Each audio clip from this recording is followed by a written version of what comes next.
Indépendance et construction de nouveaux États. En 1941, Churchill et Roosevelt avaient signé la Charte de l'Atlantique stipulant le droit des peuples à disposer d'eux-mêmes. Ils pensaient principalement aux peuples européens dominés par les puissances de l'Axe.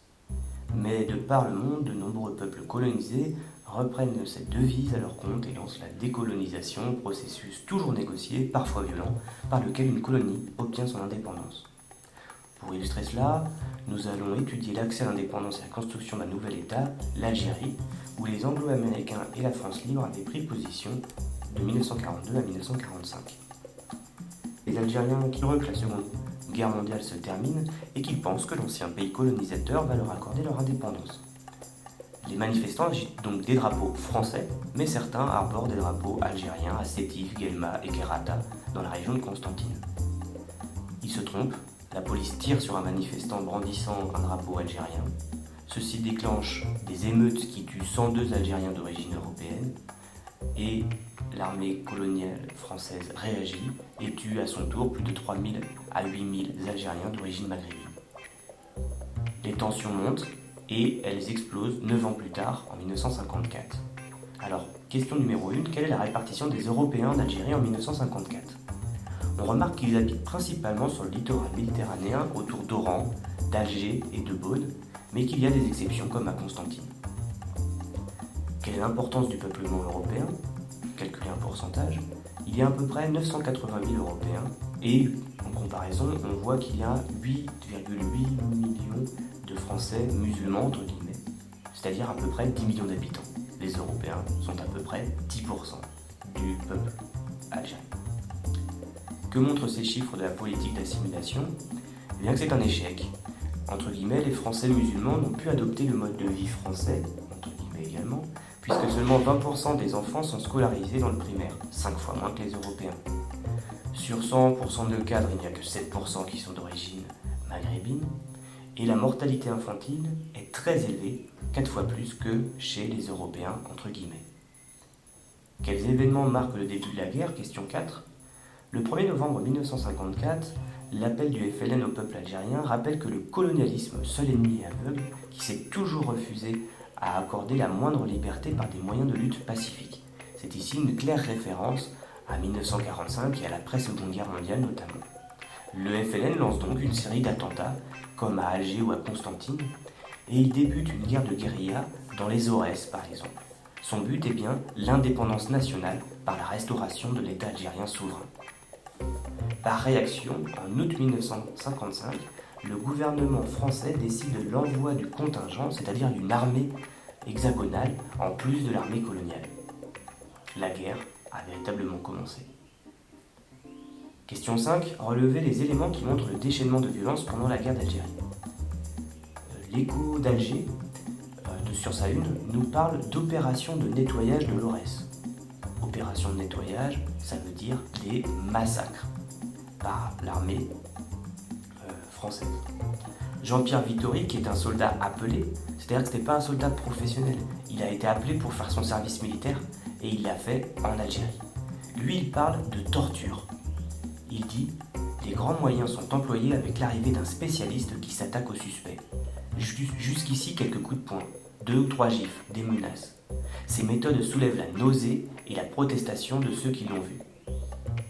A l'inverse, certains, comme lui, craignent ou s'imaginent la gorge ouverte.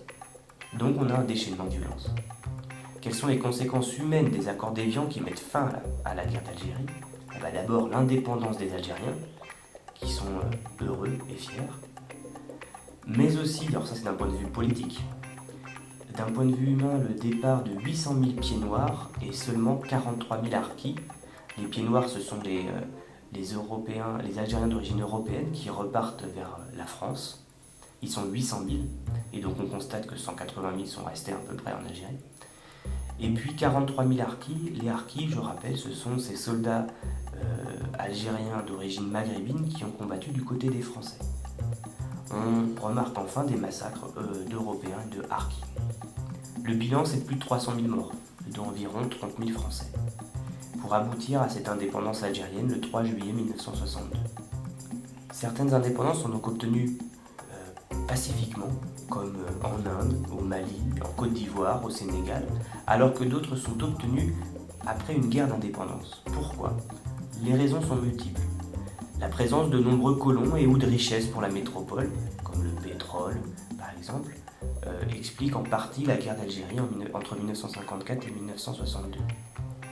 La peur de voir le pays basculer dans le bloc adverse, comme la guerre d'Algérie, mais aussi comme la guerre d'Indochine de 1946 à 1954, explique aussi ces guerres. Il ne faut pas oublier que nous sommes dans le contexte de guerre froide. C'est ainsi que la guerre du Vietnam est un prolongement de la guerre d'Indochine. Le Vietnam est une partie de l'Indochine. En fait, les États-Unis, qui sont favorables par principe à la décolonisation, ont quand même donné beaucoup d'argent à l'armée française pour qu'elle maintienne ses positions en Indochine et en Algérie. Et ce, afin que ces deux pays nouvellement indépendants ne basculent pas dans le bloc de l'Est. Et il faut noter enfin que qu'elles soient pacifiques ou guerrières, les décolonisations sont toujours accompagnées de négociations.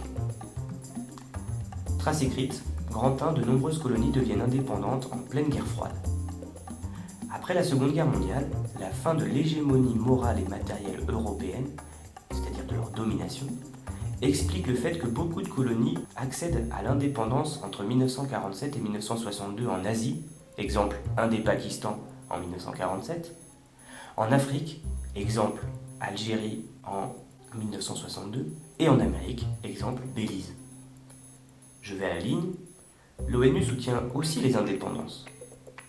Entre parenthèses, article 1 de la Charte de 1945, j'ouvre les guillemets, principe de l'égalité des droits des peuples et de leur droit à disposer d'eux-mêmes.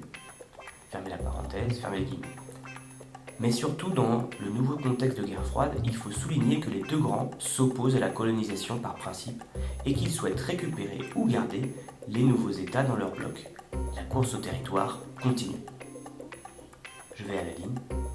L'indépendance est donc obtenue de manière pacifique, exemple Inde anglophone, Afrique subsaharienne francophone comme au Mali, ou par la guerre, exemple par le FNL en Indochine de 1946 à 1954 et par le FLN en Algérie de 1954 à 1962 ou au Kenya, pour le côté britannique. Et il y a guerre lorsqu'il y a risque que le nouvel État quitte le bloc de l'Ouest.